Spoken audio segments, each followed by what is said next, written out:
ቢኒ ብርግጽ ኣብቕዓት ኣሎ ዊልስፎርድን ክለቦሮን ኣይተኸኣሉን። ዊልስፎርድ ብዘእምን መንገዲ ኣብ ራብዓይ መድረኽ ሳልሳይ ዓወታ መዝጊቡሉ ቢንያም ግርማይ ድማ ብሓያል ብቕዓት ካልኣይ ደረጃ ሒዙ ደሚቑ። ኤርትራዊ ፕሮፌሽናል ተቐዳዳማይ ቢንያም ግርማይ ኣብ ራብዓይ መድረኽ ሳንቶስ ቱር ዳውን ኣንደር ሓያል ናይ ቅጽበታዊ ሹካ ብምንጽብራቕ እዩ ኣደናቒ ካልኣይ ደረጃ ሒዙ።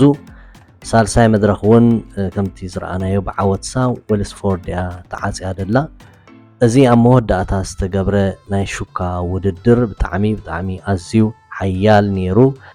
ናይ ኢኖስ ተቐዳደምቲኦም ነቲ ሹካ ዝቕልስዎ ነይሮም። ኣብ መወዳእታ ሜትሮታት ግና ቢንያም ካብ ድሕሪት ተወርዊሩ ንዊልስፎርድ ኣብ ኣሰሩ ተኸቲሉ ንቕድሚት ብምውፃእ ሓያል ዝኾነ ብቕዓት ይርኢና። ብዙሓት ተቐዳደምቲ እናገደፈ እዩ። ኣብ መወዳእታ እታ ክልቲኦም ሓያል ቦላታ ክገብሩላ ዝግብኦም ቦታ ኦረዲ ሓፃር ስለ ዝነበረት ዊልስፎርድ እውን ብርግጽ ዘርኣዮ ብቕዓት ቀሊል ኣይኮነን።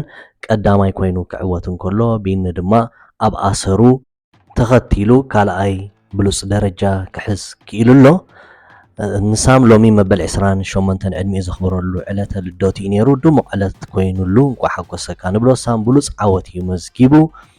ኣብዚ ናይ ሰማያዊ ማልያ ዝጸንሐ ውድድር እውን ከግፍሖ ክኢሉሎ ማለት እዩ። ናይ ጋንታ ቦሮ ሓይሊ ኣብዚ ውድድራት ብግሁድ ኢና ንሪኦ ዘለና። ከም ውጽኢቱ ድማ እዚ ኣብዚ ሳመር እዚ ዘፈረሞ ሓያል ተቐዳዳማዮም ኣብ 4 መድረኻት ነተን 3 ክዕወተለን ክኢሉሎ። እቲ ዝገርም ነገር ከምቲ ክብሎ ዝጸናሕኩ ንዊልፎርድ ኣብ ሳመር እዚ እዮም ኣፈሪሞሞ። ቦሮ ብብዙሕ መንገዲ ተዓቢ ዘላ ጋንታ እያ።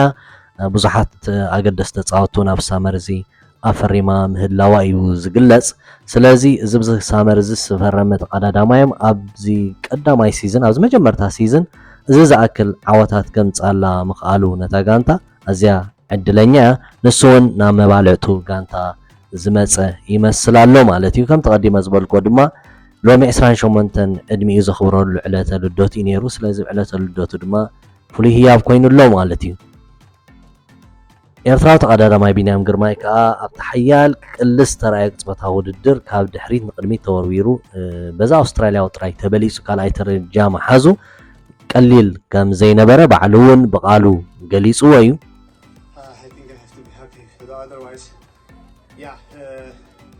I couldn't push more than this. Today was unbelievable. Yeah, I mean, I think now he's in the best shape. So, yeah, today I'm in perfect position. Everything's perfect. Just he's stronger than everyone today. I think. Just say congrats to him. ድሕሪ ጸወታ ብዝሃቦ ቃል ሕጉሴ ብውጽኢተይ ልዕሊ እውን ክገብር ኣይክእልን ምክንያቱ ኩሉ ነገር ተወዳደበ ከም ዝነበረ በቲ ዘምጾ ውጽኢት ድማ ሕጉስ ምዃኑ ይገሊጹ። ብርግጽ ንሕና እውን ከም ተዓዘብቲ ሕጉሳት ኢና። ትዘርኣዮ ብቕዓት ምናልባት ከምቲ ዝበልናዮ እቲ ናይ ጋንታ ቦሮ ዓቕሚ ምናልባት ካብቲ ናይ ኢንተር ማርች ጸብለል ስለ ዝበለ ተበሊጹ ክኸውን ይኽእል እዩ። ብውልቁ ግን ቢንያም ነዚ ዓመት እዚ ብብሉጽ ደረጃ ጀሚርዎ ከም ዘሎ ኣብዚ ጸወታ ኣርኢና እዩ። ብልክዕ ኢንተር ማርች እውን ከነናእሶ ዘይንኽእል ካብ ዝሓለፈ ዓመት ኣዝዩ ብዙሕ ለውጥታት ጌራ መጽያ ደላ ጋንታ እያ። ግን ከምቲ ብተደጋጋሚ ንገልጾ ግን ኣብቲ ናይ መወዳእታ ሜትሮታት እቲ ድኻም ገና ኣሎ። ምናልባት ኣነ እንታይ ኮይኑ እዩ ድስምዓኒ ብልክዕ ነቲ ሊድ ኣውት ዝኸውን ሓያል ተቐዳዳማይ ከተፈርም ስለ ዘይከኣለት ወይ እውን ስለ ዘይብላ እዩ። ምክንያቱ ነቶም ሓያላት ቮላቲስታታት ድመርሕዎም ተጻወቲ ኣብ ዝተፈላለዩ ዓበይቲ ጋንታታት ኣብቶም ዕውታት ጋንታታት ክንርኢ ከለና ንባዕሎም እሶም እዮም ቮላቲስታ። ጥራይ ዝኾነ ተጻዋታይ ወይ ድማ ኣብ ካልእ ከድምዕ ዝኽእል ተጻዋታይ ነቲ ጸወታ ንዓ ሊድ ኣውት ግበርሎም መዓንቲ ኢልካ ከተእትዎን ብልክዕ ናይ ቮላታ ዓቕሚ ዘለዎ ተቐዳዳማይ ሊድ ኣውት ክገብርን በበይኑ እዩ።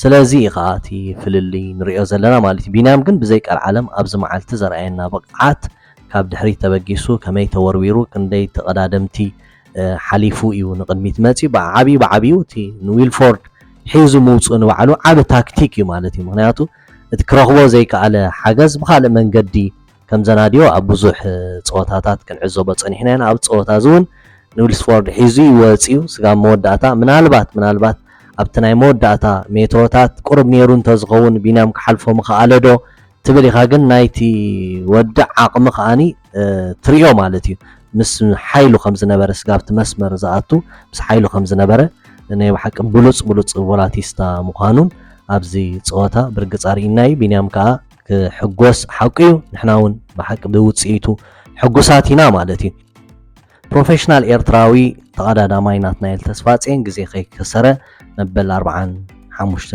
ደረጃ ሒዙ እዩ ኣብዚ መድረክ ወዲኡ ዘሎ ምናልባት ኣብ ዝቕፅል ውድድራት እዚ ክልተ ተሪፍ ዘሎ ውድድራት ይብልክዕ ናትናኤል ዝኸውን መድረክ ዓቐብ ዘለዎ ውድድራት ስለ ዝፅበየ ዘሎ ጋንታ ትረክ እንታይ ዓይነት ሓላፍነት ክትወያ ናትናኤል ኣይንፈልጥን ግን ኣብዘን ክልተ መድረኻት ካብ ናትናኤል ክንፅበይ ኢና ብልክዕ ከምዚ ኣብ 4 መድረኻት ንቢኒ ክንፅበዮ ዝቐነና ንናቱ እውን ኣብዘን ተሪፈን ዘለዋ ክልተ መድረኻት እንታይ ከርእየና እዩ እዚ ግን ከምቲ ዝበልኮ እታ ጋንታ እንታይ ዓይነት ሓላፍነት ትቦ ኣይንፈልጥ ኢና ብዙሕ ግዜ ዘይነስተብህለሉ ነገር እንታይ ኣሎ ተን ጋንታታት ነቶም ተፃወትቲ ዝብዎም ሓላፍነት ኣሎ ንሕና ብርግፅ ኣብ ዓወት ክመፁልና ክዕወቱልና ኢና እንደሊ ግን ተን ጋንታታት ዝብኦም ሓላፍነት ምፍፃሚ ተቐዳማይ ነገር ምናልባት ናትናኤል እንተደኣ ንዓወት ዝተሰርዐ ተፃዋታይ ኮይኑ ካልኦት ደጋንቱ ክሰርሕሉ እዮም ንሱ ድማ ዓወት ንምምፃእ ዝከኣሎ ክገብር እዩ እንተዘይኮነ ግን ምናልባት ከም ሊደር ኮይኑ ዝኣተወ ናብቲ ፀወታ ካልእ ተቐዳዳማይ እንተደኣ ኮይኑ ናይ ትሬክ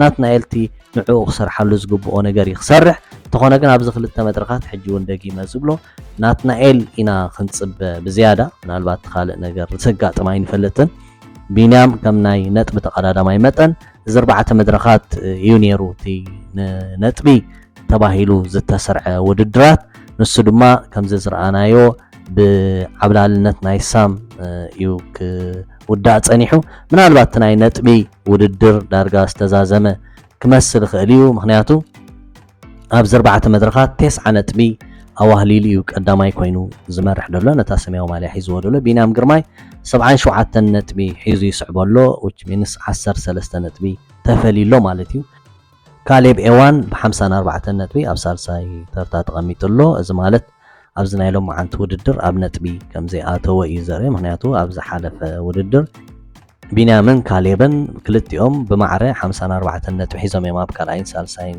ደረጃ ተቐሚጦም ነይሮም ማለት እዩ ስለዚ ተሪፉ ደሎ መድረክ ነቶም ናይ ዓቐብ ተቐዳደምቲ ስለ ዝኾነ ምናልባት ኣብ ናይ ነጥቢ ዝመፅእ ለውጢ ዘይክህሉ ስለ ዝኽእል እታ ሰማያዊ ማልያ ብሳም ተወኒና ክትከውን ትኽእል እያ ስለዚ እዚ ቢኒ ሒዝዎ ዘሎ ዓቕምን ዘርኣየና ናይ ስፕሪንት ዓቕምን ብዓቢኡ ሒዝዎ ዘሎ ደረጃን ግን ዝነዓቕ ከም ዘይኮነ ኣብዚ ሲዝን ድማ ብዝሓሸ ዓቕምን ብዝሓሸ ኮንዲሽንን ተበጊሱ ከም ዘሎ እዩ ዘርኤና ከም ተቐዲመ ዝበልክዎ ግን ናትናኤል ተስፋፅን ኣብዚ ክልተ መድረኻት ዝሓሸ ናይ ውድድር ዓቕሚ ከርእየና ተፅቢት ክንገብር ኢና ኣድህቦ ክንህቦ ይግባአና እዩ ኣብቲ ሶሻል ሚድያ በተደጋጋሚ ንቢንያም ዋላ ኣብቲ እሱ ክወዳደረሉ ዘይክእል መድረኻት ንፅበ ሰባት ኣለና ምናልባት ናይ ኣፍልጦ ናይ ብሽክለታ ወይ ድማ ናይቲ ዓበይቲ ውድድራት ናይ ብሽክለታ